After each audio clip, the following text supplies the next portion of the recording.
A paz a todos, obrigado que vocês vieram, estão aqui para esse momento da última palestra do ano, a palestra com a temática sobre Jesus, o Messias.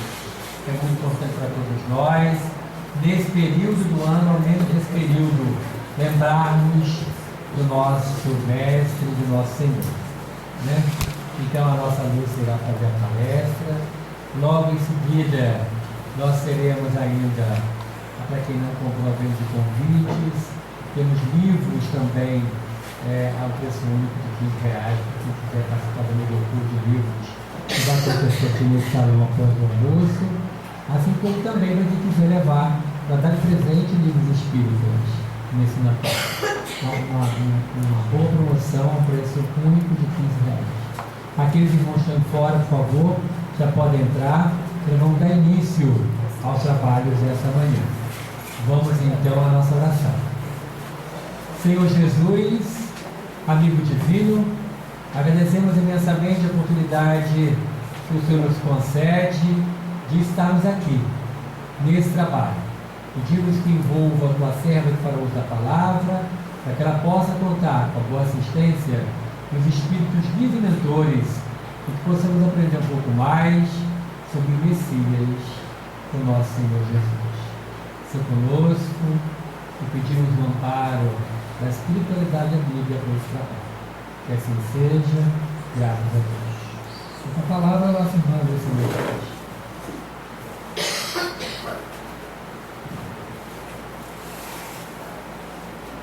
Continuando, o nosso trabalho, começou cedo, aqueles que chegaram depois. Bom dia a todos. Estamos aí às vésperas de Natal. Há uma música americana que diz assim: onde é a fila para Jesus? Cadê a fila? Ela se encontra no shopping e vê todas as filas. Fila para comprar, fila para comer, fila para isso, para aquilo. E a música, a letra da música, o tempo todo, o refrão diz: e onde é a fila para Jesus? E vai perguntando: você sabe onde é a fila para Jesus? E aí eu pensei e disse: qual é a fila que nós estamos? Que bom que hoje nós estamos aqui. Já estivemos numa fila, a fila do passe, e independente de ser fila ou não, optamos por vir a essa casa, optamos por estar na fila de Jesus. Não que a gente não passe também pelas outras filas. Acontece que a maioria das pessoas esquece realmente que essa data é a data que dividiu o nosso calendário. Se só isso a gente analisasse, já dá para ver a dimensão de Jesus. É antes e depois do Cristo. E quem é o Cristo? Nós sabemos que nos tempos bíblicos se esperava o Messias. Aquele Messias que viria livrar o povo hebreu, que era tão sofrido, já havia passado um longo período de escravidão na Babilônia, já havia passado depois com Moisés aquele tempo, aqueles 40 anos no deserto. Era um povo sofrido, era um povo que naquela época vivia sob o facão, vivia sob o poder de Roma, que era tão longe. Era mais ou menos, guardando as proporções, como se hoje nós tivéssemos, se nossa cidade, se nós fôssemos, cada um de nós fosse só um país, um grupo. Então, o Rio de Janeiro é esse grupo. É como se a gente estivesse sendo dominado por alguém que estivesse lá no Amazonas. Proporcionalmente seria isso, distante, com outra cultura. Pois bem, eles esperavam o Messias. E quem seria esse Messias? Alguém que ia libertar de todas essas dores do povo hebreu. E aí, então, Lucas registra assim.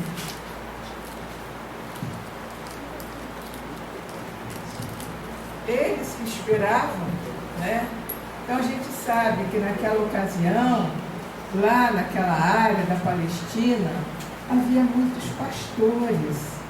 Aliás, até hoje é uma área onde predominam mesmo os animaizinhos de pequeno porte, né? Muita ovelha, muito cordeiro, muito carneiro. Pois bem, então tinham lá os pastores de ovelhas, e assim que Lucas registra: glória a Deus nas alturas, paz na terra, boa vontade para com todos os homens. Como é que foi isso? Havia na região da manjedoura pastores que viviam no campo e velavam pelos rebanhos durante a noite. E um anjo do Senhor desceu onde eles se achavam, e a glória do Senhor brilhou ao redor deles, pelo que se fizeram tomados de assombro. O anjo, porém, lhes disse: não temais, eis que vos trago boas novas de grande alegria, que serão para todo o povo. É que hoje vos nasceu na cidade de Davi o Salvador, que é o Cristo, o Senhor. Imaginem, eles imaginavam que viesse alguém um trono de glória, um rei, um imperador, porque era a única forma de libertar daqueles julgos todos de escravidão, de domínio. E vem o anjo do Senhor e diz: glória, glória a Deus nas alturas, paz na terra, a todos os homens de boa vontade, a todos de boa vontade. E está numa manjedoura, está no estábulo. Como é que foi a cena? A gente pode imaginar. Aliás, não é nem difícil para nós hoje imaginar o que aconteceu com a Virgem Maria, Maria Santíssima, com José, naquela ocasião. Porque ainda hoje, quantas senhorinhas grávidas, quantas mulheres grávidas estão aí batendo nas portas dos hospitais e tendo que sair daqui para ali, dali para lá, porque não encontram um socorro imediato, infelizmente. Pois bem, naquela época, conta-se que eles tentaram de fato um lugar que pudessem acolher o neném que ia nascer, mas havia um licenciamento e as pessoas se deslocar. O José, ele era cumpridor de lei, então a lei dizia isso: cada um que vá para a sua tribo, cada um que vá para o seu lugar. Então ele sai de Nazaré e vai até Belém. E claro, com o recenseamento tudo muito cheio, claro que não tinha os hotéis como a gente tem hoje, com certeza devia ter um lugarzinho aqui, uma hospedaria aqui, outra ali, e não tinha lugar. Alguém oferece, então, olha, eu tenho um lugarzinho lá no estábulo, no meio dos animais. E é lá, então, que Jesus vai nascer. É difícil para eles imaginarem que esse seria o Messias, o Salvador. Mas é interessante que a gente vai ver um pouco depois, quando Maria já está se deslocando de novo, e que um senhor antigo, naquela região, naquela religião, ele vê Jesus, abraça Jesus, o menino Jesus, dizendo: agora eu já posso morrer, porque eu já vi o Salvador. E a gente vai ver de novo essa figura maravilhosa de menino, que na Páscoa eles todos se deslocavam até Jerusalém, saíam lá de Nazaré, desciam até Jerusalém para os festejos da Páscoa. E a gente imagina, porque as descrições não são tão detalhadas, mas que naquela época se saía em caravana. E é possível que as crianças ficassem com as crianças, não é isso? Ah, menino com menino, e os adultos estão para cá. Porque não se explica o fato de, na volta, eles não perceberem que o menino não estava. Estão sempre imaginando, deve estar lá junto com os meninos, né? Deve estar lá na caravana, junto com os garotos. Pois bem, e quando Maria percebe que o menino não está, fica angustiada e volta. O que ela encontra? Ela vai encontrar um menino já de 12, 13 anos no templo, conversando com os doutores da lei, conversando com aqueles sacerdotes. E a gente pode imaginar, porque na cultura hebraica, criança e mulher não chegavam perto dos rabis, não chegavam perto dos sacerdotes.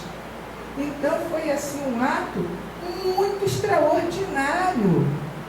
Não só o fato dele ter conhecimento a ponto de estar conversando, mas essa, diríamos entre aspas, essa audácia desse menino. Que é esse garoto? Esse garoto vem assim, vem falar com a gente. E é claro que ele devia estar falando em alto nível. E quando Maria, né, mãe preocupada, falaria aquilo que qualquer mãe falaria: ô menino, já que você estava, como é que você sai assim que ninguém sabe cadê você? A resposta é: eu estava cuidando dos negócios do meu pai. Estou falando com as minhas palavras, mas é nesse sentido.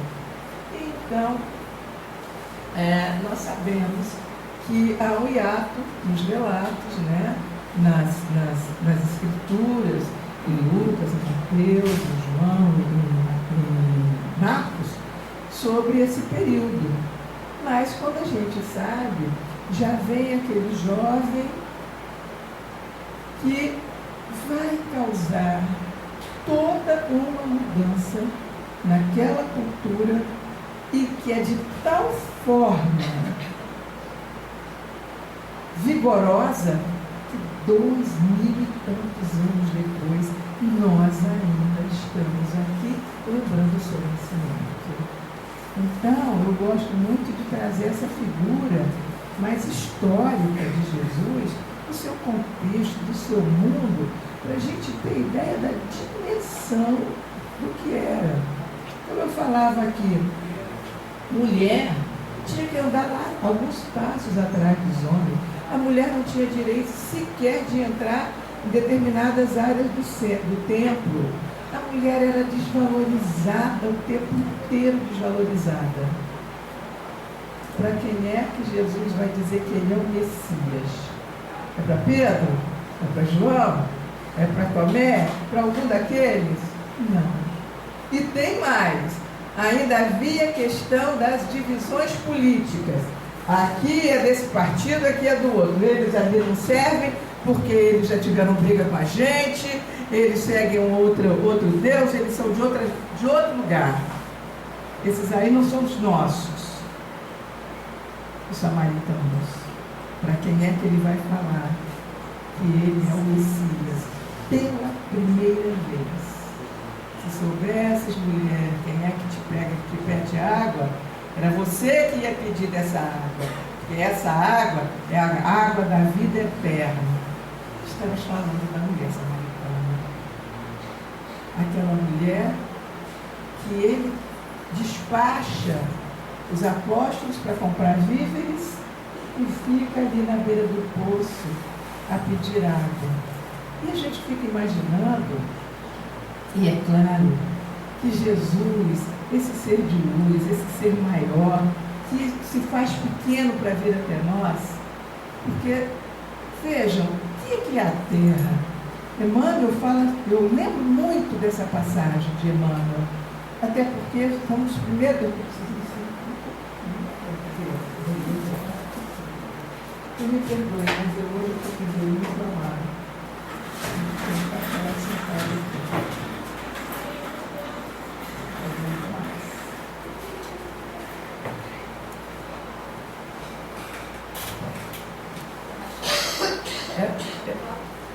Eu queria mais alto.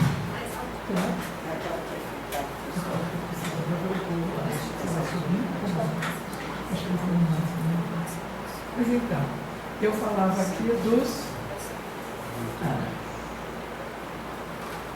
Bom, naquela época, o tamanho de Jesus, né? Então veja, aquele ser de luz que vem de lugares que já evoluíram, de algum lugar que já evoluiu tanto, que ele vem, se diminui e vem para a Terra. Claro que ele sabia com quem que ele ia falar.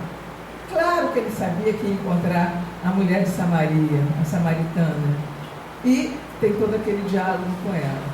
Então vejam, qual é a grande diferença de Jesus para aquela cultura da época? Era olho por olho, dente por dente. Olho por olho.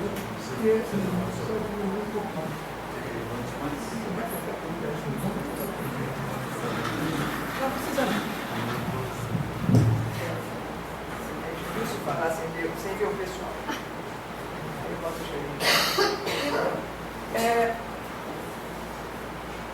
Como é que era viver naquela época? Eu já falei da mulher. E aí a gente vai ver, Jesus, ele vai dar todo um destaque para a mulher, que era uma coisa absurda para a época, era uma cultura onde o homem tinha privilégios, onde tudo se passava de pai para filho.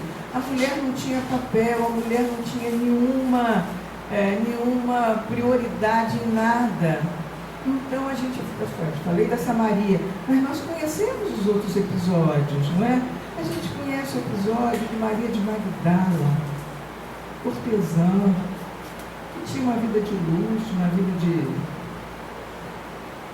Há muita controvérsia sobre Maria de Magdala. Eu prefiro imaginar sempre uma cortesã, uma mulher que tinha mais luxo, que tinha muitas relações, talvez um poder que outras mulheres não tivessem, e Jesus vai cuidar de Magdala, vai cuidar da Maria, e vai ser para ela que ele vai aparecer, tendo 12 apóstolos.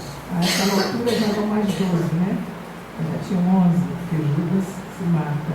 Mas vejam, tinha mãe, tinha seguidores, ele vai aparecer exatamente para uma mulher. Nós vamos encontrar Jesus no episódio da mulher adúltera, que era uma das coisas mais corriqueiras na época. O homem podia fazer tudo, mas a mulher, imagina, uma adúltera, apedrejamento, morte por apedrejamento. E é ele que vai lá, vai perguntar para os homens, e quem estava ali naquela roda só tinha homem, com pedra na mão. Quem estiver isento de pecado, quem tira a primeira pedra. Coisa bonita. Levar a reflexão. Ele não diz, olha, vocês não têm o direito de fazer isso. Não é disso, não. Quem tiver isento de pecado, que atire a primeira pedra. E aí a gente pergunta, mas será por que ele era obedecido? Primeiro, pelo poder extraordinário mesmo.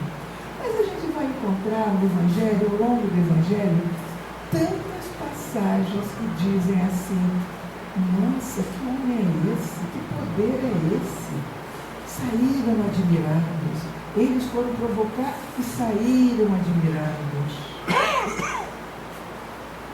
A gente se lembra que lá numa das primeiras, quando ele já está com os seus apóstolos, ele já está com eles lá no Mar da Galileia, e vai, e está dormindo, imagina lá, Jesus dando um cochilo lá no barco, e as ondas, o mar revolta, a ventania, né?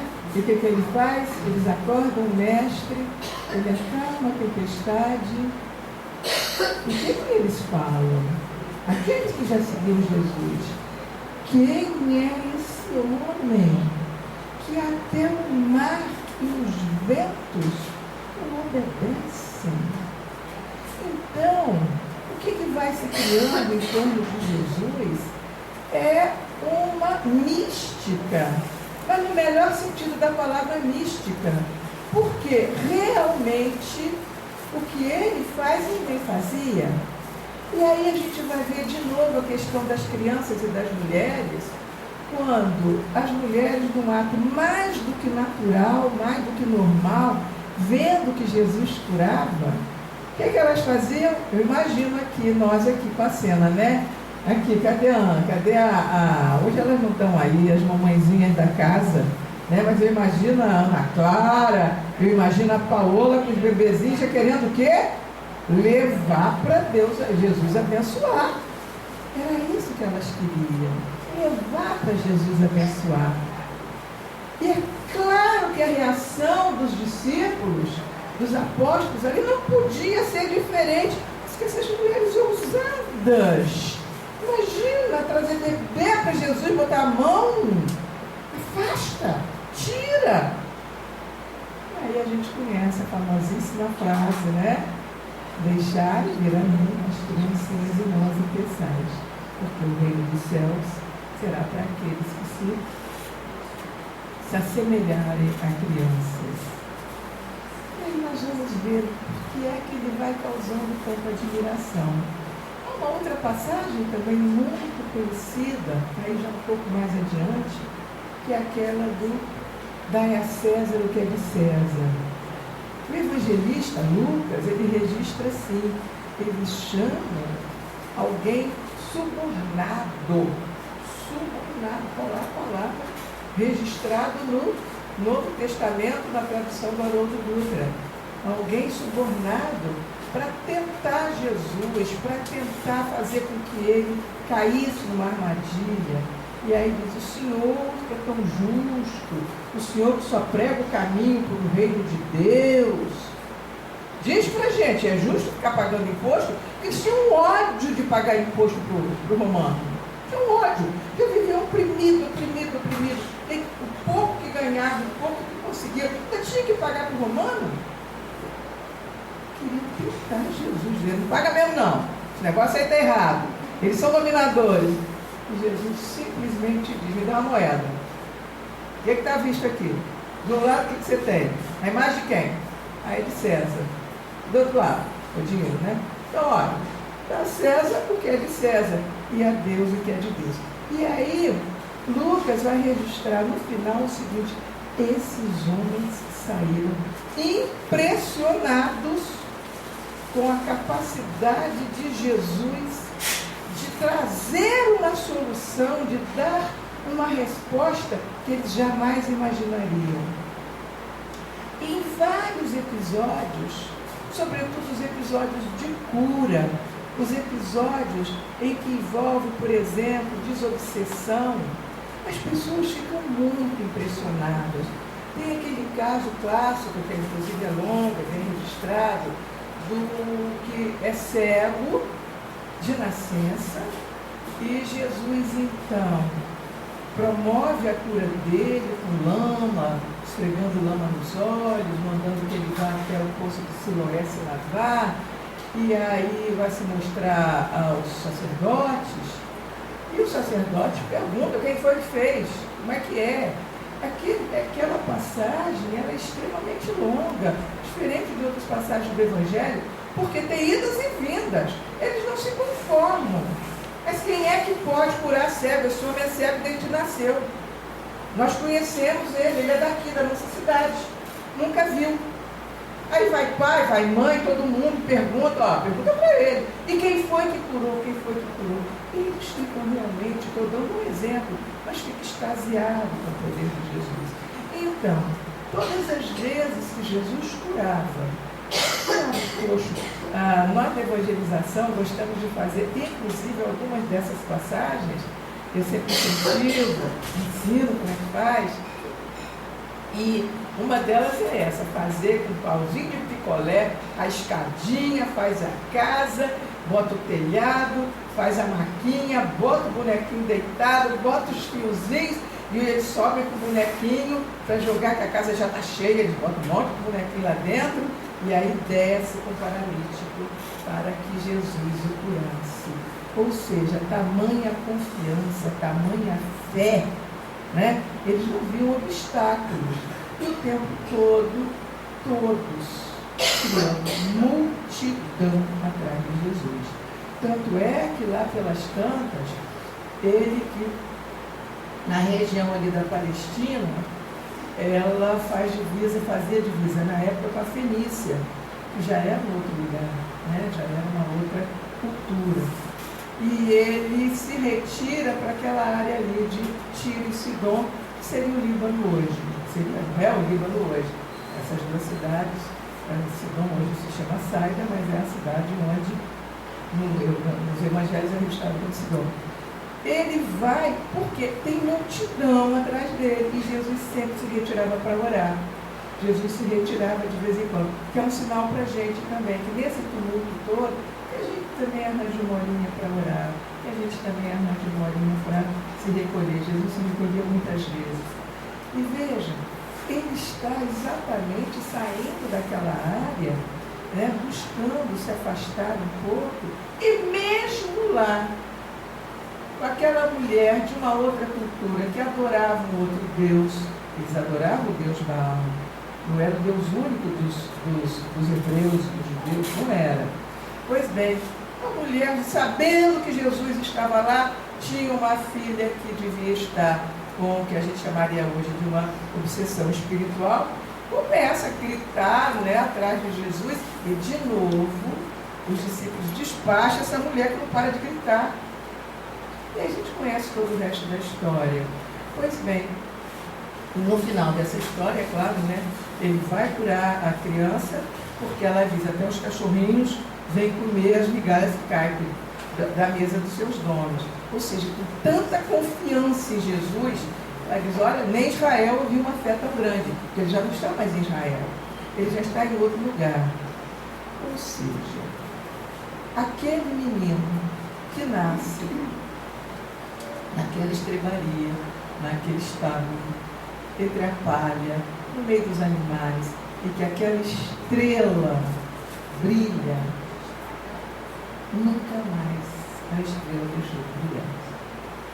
É a figura mesmo do Cristo, do Messias, daquele que todos nós precisávamos na Terra, que chega. E aí a gente vai dizer, para quê? Por que será que Jesus vem à Terra? Por que será que Deus manda, permite que seu Filho amado venha até nós? E ele que vai dizer, eu não vim para os sãos, eu vim para os doentes. Eu vim em nome do meu Pai para cuidar daqueles que sofrem. Nós vamos ver passagem por passagem, Jesus fazendo, eu diria, de ponta cabeça a cultura da época. Por quê? Era uma época, gente, que tinha muita maldade, muito sofrimento, muita tortura, por qualquer coisa. Se matava das formas mais cruéis, se discriminava, se lutava, se derrotava uma nação contra a outra, se escravizava. Jesus vai trazer todo uma resposta diferente para esse mundo. Por quê? A gente pode lembrar como é que foi que começa, né? A gente vem do homem primitivo, vai evoluindo nos seus grupos, vai ganhando terras, vai expandindo, vai formando clãs, vai formando grupos, daí a pouco formando nações e começa a guerrear, começa a disputar posses, começa a disputar poder. Essa é a nossa história. E vale quem manda mais, vale quem é mais poderoso. E ele vai dizer, meu poder não é esse, o poder é outro. E vai trazer para nós alguma coisa que vai fazer mudar esse comportamento. Porque nós somos fruto dessa cultura. Se a gente acredita em reencarnação, eu não vou dizer eu estava lá na época de Jesus, não, com certeza não estava. Mas a gente vem dessas culturas de vidas e vidas muito ignorantes, vidas muito de muita maldade, com muita coisa ruim. Então, o que Jesus traz? Amai-vos uns aos outros.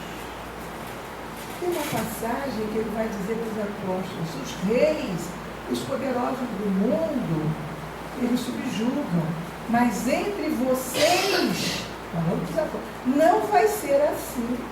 E vai dar a lei, amai-vos uns aos outros. Então é essa grande mensagem.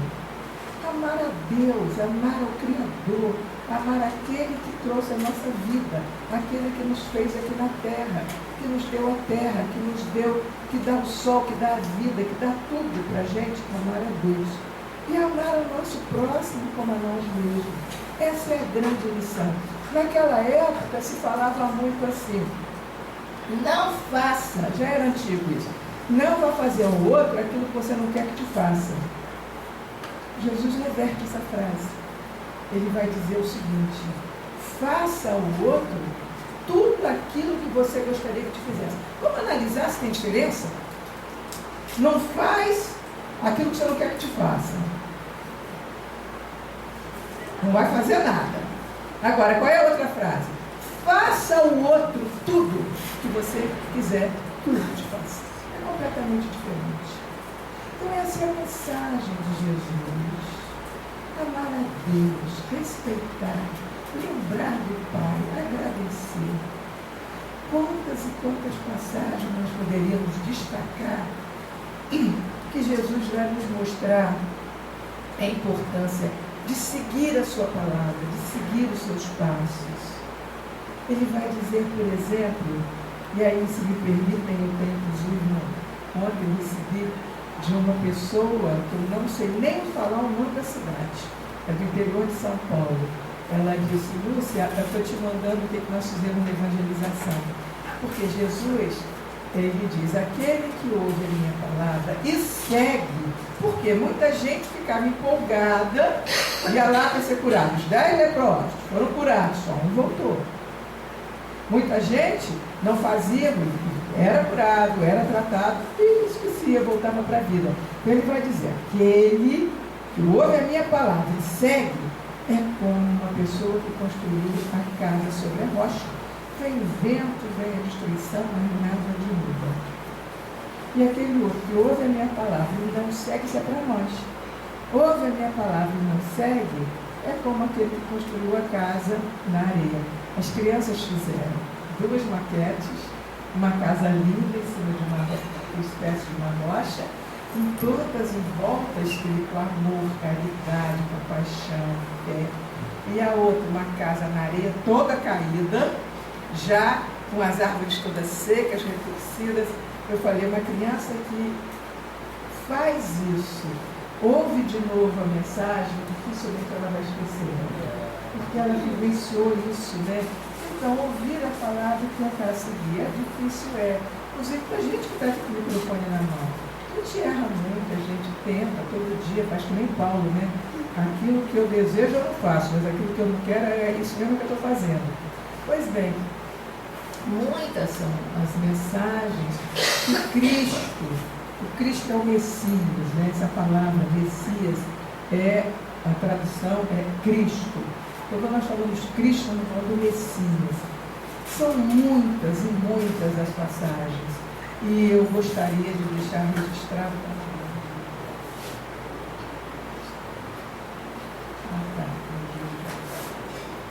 Eu estou pedindo a de socorro aqui, porque realmente, gente, eu me vejo falar uns 3 dias, achei que eu ia falar. Outra passagem, né, que nós não podemos esquecer é quando ele diz: vinde a mim todos vós, estáis cansados e sobrecarregados, que eu vos aliviarei. Então isso, naquela época, era um fato absurdamente inédito. Quem é esse homem que está fazendo tudo por todo mundo, está dizendo as bem-aventuranças, por exemplo? Bem-aventurados os pobres de espírito, bem-aventurados os que sofrem, bem-aventurados que têm os mansos, os misericordiosos, que têm puro coração, bem-aventurados todos aqueles que pacificam, que buscam pacificar, que sofrem justiça. Ou seja, é um discurso completamente diferente, e para todos eles tem consolação. É um discurso completamente diferente de tudo aquilo que eles conheciam na época. E terminando a frase, né, quando ele diz: vinde a mim todos vós que estáis cansados, sobrecarregados, que eu vos darei muita carinho a ele. Ele vai dizer também,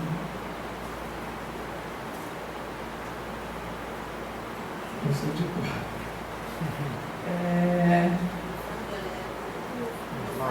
Não, isso aqui não. Vinde a mim todos vós que estáis cansados e sobrecarregados. Aprendei de mim, que sou manso e pacífico. Aprendei de mim, que sou manso e pacífico de coração. É isso. Aprender a ser manso, aprender a ser pacífico. Tomai sobre vós o meu jugo. É o convite de Jesus para nós. Tomai sobre vós o meu jugo e encontrareis refúgio para as vossas almas. Ou seja, e aí sim ele vai terminar dizendo que o meu jugo é suave, meu fardo é leve. É o grande convite. Vinde a mim, aprendei comigo, aprende a ser manso, aprende a ser bom. Então eu diria que tudo a gente poderia resumir dizendo o seguinte: o que Jesus vai fazer na terra foi mudar a mentalidade e o coração dos homens. Foi ensinar a gente a ser bom, foi ensinar a gente a praticar a caridade, foi ensinar a gente o amor a Deus, foi ensinar a gente o amor ao próximo, ensinar que precisa servir. Quem é que é o maior? Quem quer ser o maior? O maior seja aquele que serve. Se te convidarem para o primeiro lugar, senta no último. Sempre esse gesto de humildade, sempre a palavra de amor. Então, eu vou passar para o Hélio, ele vai concluir, eu vou sentar.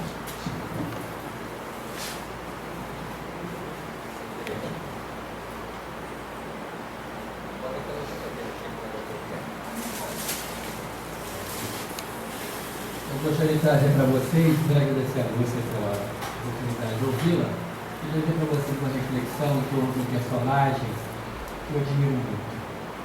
Através do nosso querido José Raul Teixeira, nós conhecemos uma figura muito importante nesse contexto sobre o Messias, que é o espírito Francisco de Paula Vitor.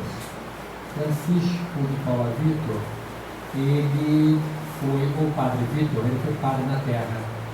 A última existência dele, nasceu negro, da região do sul de Minas, e com muita dificuldade ele estudou. Depois ele entrou para o seminário e foi ordenado padre, no período ainda da escravidão. E ele, como padre, teve uma dificuldade muito grande, uma vez que existia ainda um preconceito muito grande. As pessoas iam à missa e quando chegava, o oficiante era um negro. Muitos saíam. Não ficavam para assistir a missa que ele fazia. Ele engajou na campanha abolicionista, ele era alfabetado, né? Engajou na campanha abolicionista, trabalhou muito pela libertação dos escravos, e através de Raul Teixeira, ele já como um espírito livre, ele ditou um livro, que é uma pérola.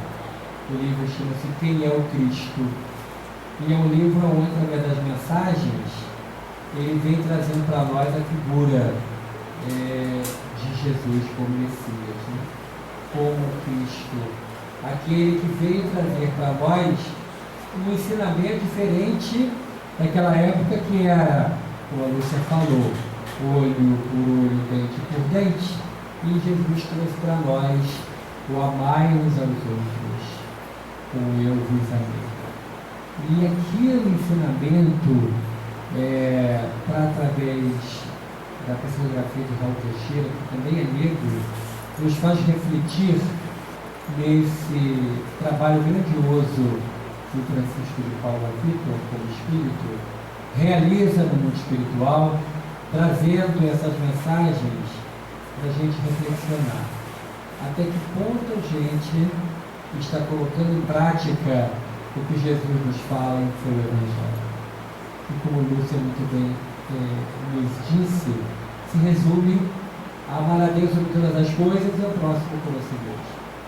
Até que ponto nós estamos, o período do Natal é muito propício para isso, reflexionar e ver até que ponto eu estou dando a Deus o que é de Deus. Ou eu estou muito envolvido com aquilo que é o ter, que é aquilo que é o ficar, aquilo que vai ficar. Muitas pessoas procuram essa casa em busca de um alívio para as suas dores, e aí quando descobrem que está faltando uma ligação com Deus, está faltando uma ligação com o divino, e aqui descobre, através das reuniões, das palestras, dos estudos, da bondade de Deus que é infinita, como Deus é bom, como Deus socorre, como que Deus ajuda. E a casa do Senhor é como um veículo através do qual esse ensinamento chega e a gente vai aprendendo e vai entendendo a função do Cristo, vai entendendo como que Ele realiza maravilhas em nós, que é o que Paulo escreve: quem conhece Jesus, nova criatura é. Será que estamos sendo novas criaturas, conhecendo Jesus através do Espiritismo, ou ainda estamos repetindo séculos de erros, de equívocos, onde Jesus é inatingível e está pendurado em uma cruz? Para nós, não. Nós entendemos que ele está muito atuante. É um amigo verdadeiro que nos conhece pelo nome, porque ele disse: eu conheço cada ovelha pelo nome. Conhece a cada um de nós pelo nome. Nesse livro, Francisco de Paula Vitor, que é um livro especial. É um livro especial porque nos remete diretamente à figura de Jesus. Nos fala dessas passagens que a Lúcia trouxe, mas nos fala de outras também, como o diálogo com a mulher samaritana. Aquela mulher que estava no poço de Jacó, foi apanhar água e ele chega e dá-me de beber. E a mulher fala assim: você é judeu e conversa comigo?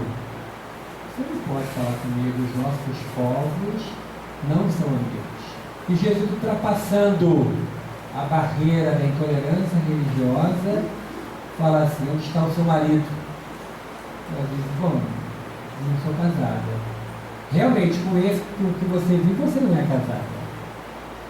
E ela disse: ué, como é que ele sabe disso? E vendo que ele tinha lido o pensamento dela, ele disse assim: és um profeta. E ela fala assim: não, e ele diz: eu tenho a água, e se você beber da minha água, você nunca mais terá sede. E ela é uma mulher que subia aquele morro atrás da água, aquele peso de um vaso de barro, né? Não é os baldinhos plásticos de hoje que não pesa nada, né? Mas só aquele tonel de barro vazio nas costas já era um peso danado, imagina cheio de água. E ela falou: termina essa água. Se eu beber da sua água e nunca mais você sede, eu quero a sua água. É a água do ensinamento do Evangelho, né? E a gente observa, no mundo atual, ainda temos tanta dificuldade de colocar em prática o que ele fala que todos somos iguais, todos somos filhos de Deus. E quantos de nós ainda se prende em diferenças, como por exemplo a cor da pele? Quantos de nós ainda sofremos ou temos preconceito racial em pleno século XXI, onde o homem já está tendo notícias de outros planetas, com a ciência avançando, a robótica dando um show de conhecimento, né? A nanotecnologia trazendo cirurgias até então impossíveis de serem imaginadas. O homem ainda não consegue conviver com o outro só por causa da pele. É algo muito triste. Às vezes eu acho que eu sou marciano, Glória, porque eu não consigo entender isso não sei se eu já vesti uma pele negra e hoje eu apanhei e agora vem assim, não sei, eu só sei que eu não consigo entender essa dificuldade de que muitas pessoas ainda têm de não entrar no Uber porque não tem janeiro, de não ser servido por um garçom negro. É tanta falta de conhecimento que todos somos iguais. A segunda-feira não é nada. O que interessa é o sentimento. O que interessa é o bem que a gente faz. E o bem que a gente faz, a cor da pele pode ser branca ou negra. Quem conhece da doutrina espírita e conhece da reencarnação, sabe que existe a lei de causa e efeito, a lei da reencarnação, de voltar várias vezes quando foram necessárias, como Jesus falou no diálogo com Nicodemos, da lei da reencarnação, é necessário que nasça de novo. E como é que a gente até hoje não conseguiu compreender a lei da reencarnação e temos dificuldades no relacionamento? Temos dificuldades com essa luta. Se hoje ainda temos essas dificuldades, nós não interiorizamos o que Jesus nos ensina. O ensinamento dele tem em todas as religiões. Agora, recentemente, judeus e muçulmanos se juntaram aos cristãos contra uma manifestação que houve aí, uma manifestação artística que depreciava a figura de Jesus. E num grande movimento contra essa falta de respeito para a figura de Jesus e de Maria, judeus, muçulmanos se juntaram aos cristãos contra a falta de respeito. Então começamos a dar passos significativos para a igualdade. Tem uma figura na história do nosso Brasil que pouca gente conhece. É uma figura que de vez em quando aparece aí no Face, nas redes sociais. Um homem que foi advogado como nós, Jorge. Mas ele estudou como ouvinte na Faculdade de Direito de São Paulo. Viu, Henrique? Não podia ser aluno, porque ele era negro. Então ele ficou sentado na sala de aula como ouvinte 5 anos. Depois, quando a turma se formou, ele não pôde estar junto dos seus irmãos. Companheiros estudaram com ele, porque ele era negro e não podia receber diploma, porque ele era negro. Mas ele, naquele tempo ainda da Constituição do Império, que não impedia o exercício da função de advogado por ter o conhecimento, não ter o diploma, era aquilo que foi conhecido como como é que era o nome daquela figura? Henrique, Jorge, me ajuda aí. Rábia, né? Rábula. Conhecia o direito, mas não era. Mas naquela época não tinha ainda a OAB, então ele assinou muitas ações. E sabe o que ele fez na justiça? Eu vou falar. Estou construindo o entendimento para falar o nome do homem, para dar aquele. Ana Paula? Para dar aquele. Vou falar. Peraí. Ele fez 500 ações na justiça e libertou 500 escravos. E o nome dele não está no livro de Heróis da Pátria. Deve estar. Luiz Gama. Luiz desconhecido. Quando você chegar em casa, dá uma olhadinha no fofoqueiro do Google para conhecer quem é Luiz Gama. Hein? Conta a história dele.